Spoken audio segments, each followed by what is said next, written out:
What's up guys, TechTyrant here, and I am back again with a brand new video. So as always, before I begin this video, I want to thank you all so much for watching this one. If you have watched previous videos, I also want to thank you. If you haven't subscribed, consider doing so. And also, if you want to reach out to me, ask me questions, or just find me somewhere else, I guess, I'll leave my Twitter username here, and I'll leave a link to it in the description. So yeah, follow me there if you have any additional questions.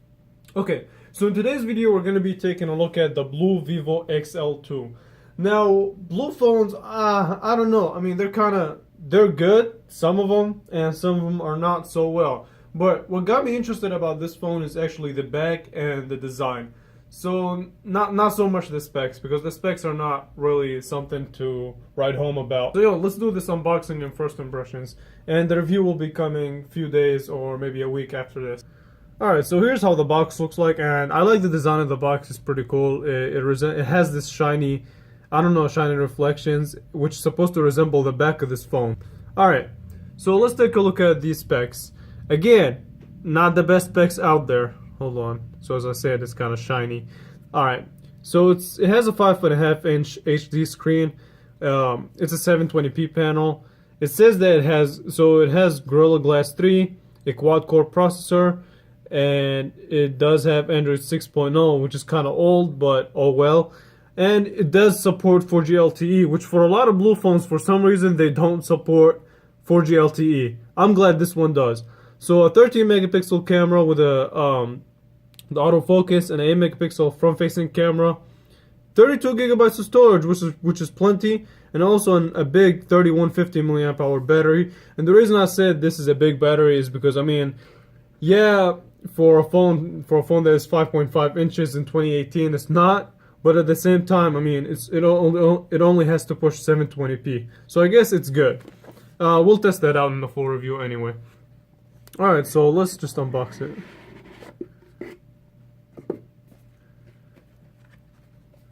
Okay, so here's the phone itself, and you also get the specs again. I find it kind of funny that for some reason this battery symbol is missing some bars, but alright. Okay.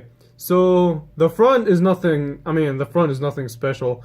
Not the biggest bezels out there, but not a bezel-less design. And yeah, you guys see it, right?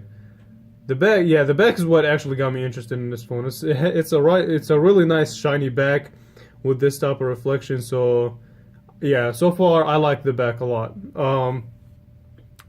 So let's take off this plastic.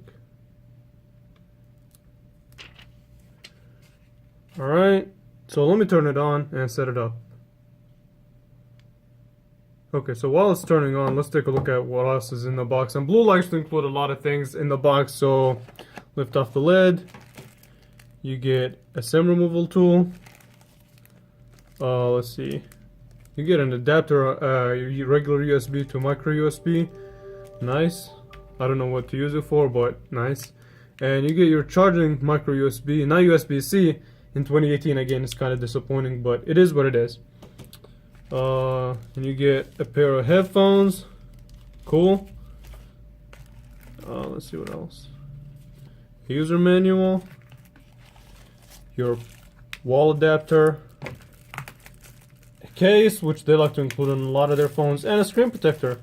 So that's plenty. That's actually plenty for a phone that is fairly affordable. So let's put this stuff to the side.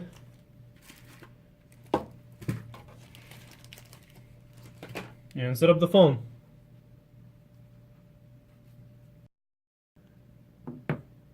Okay, so the setup of the phone is complete, and here's how it looks like from the home screen. And one thing that I do gotta say, I kind of gave it, I kind of judged it a little bit too harsh at the beginning when I said the display is only 720p. That's true. But still, at the same time, it's actually really bright, and viewing angles on here is not too shabby. Now, the bezels are kind of big for a 2018 smartphone, but again, this is a $145 phone, so nothing really to complain about in terms of design. And actually, its strongest suit is really the design. So check out this back. This back is really shiny, and it catches fingerprints really quickly. So it catches fingerprints really quickly. I thought it would be way more slippier than it is, but it's not. So it is kind of slippery, but not as much as you would think. Not as something like a glass phone, like a Galaxy S8 or a S9 or an iPhone 10 or iPhone 8 or 8 Plus. Wow, so I guess the move for 2018 is glass. But anyway, so yeah, it's not really as slippery as I thought it would be. Now the battery is built in, which is kind of unfortunate, but again, who really swaps their battery? So on the bottom of the phone, you do have your micro USB port, not USB-C like I said, but it is what it is. It's a $150 phone. I can't really complain about them not using USB-C, even though that should be the standard nowadays. And on the right hand side, you do have your power button as well as your volume up and down. Now there's not really clear, so it's not so the power button is not textured, so it does become hard to tell the difference between it and the volume up and down. I guess that's just something that you have to get used to. And here's the 13 megapixel camera, and you have your 8 megapixel front facing camera on the front. So on the home screen, so it does use a custom skin from BLU, which it's all right. I mean, I'm not really complaining. So on the front, so as soon as you turn the phone on, it gives you these couple of options. So you can access your camera right away, take a picture, go to the Google Play Movies and TV, or even add different apps as a shortcut. So that's pretty neat and that's pretty cool. So this is how the home screen looks like now. It does kind of resemble iOS in a lot of ways. There's no there's no app drawer, but like I said, I mean, this comes down to personal preference. Personally, I mean, I'm not the best fan, I'm not the biggest fan, but at the same time I'm not really hating. It's really good and it's smooth. The experience is smooth. So you can pull down your notification shade right just like a regular Android phone. But if you want to change your brightness or access your Wi-Fi settings and things like that, you have to swipe up just like a iOS device. I mean, it is what it is. That just comes with a skin. You can always install like a different launcher, which should solve most of the problems if you don't like the skin.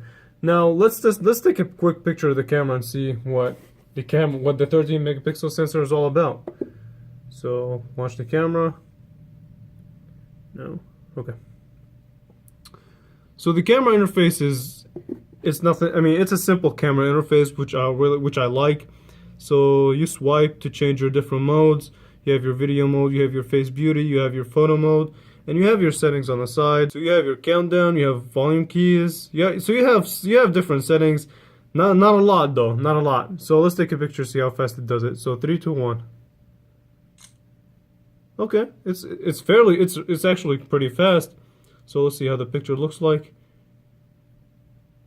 Okay, so picture quality right off the bat, it's not too shabby. I mean, like I said, I mean this is just one picture of a box, so I can't really judge the camera harshly. But I mean, it's definitely not the worst that I've seen. So I have to do further testing, and let's check out sound. Let's check out the speaker quality.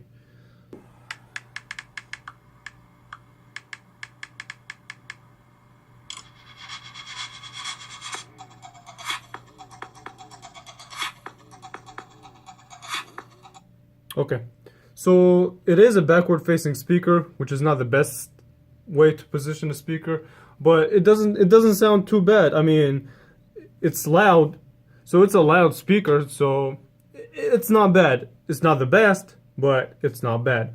So far, here's what I gotta say off first impressions.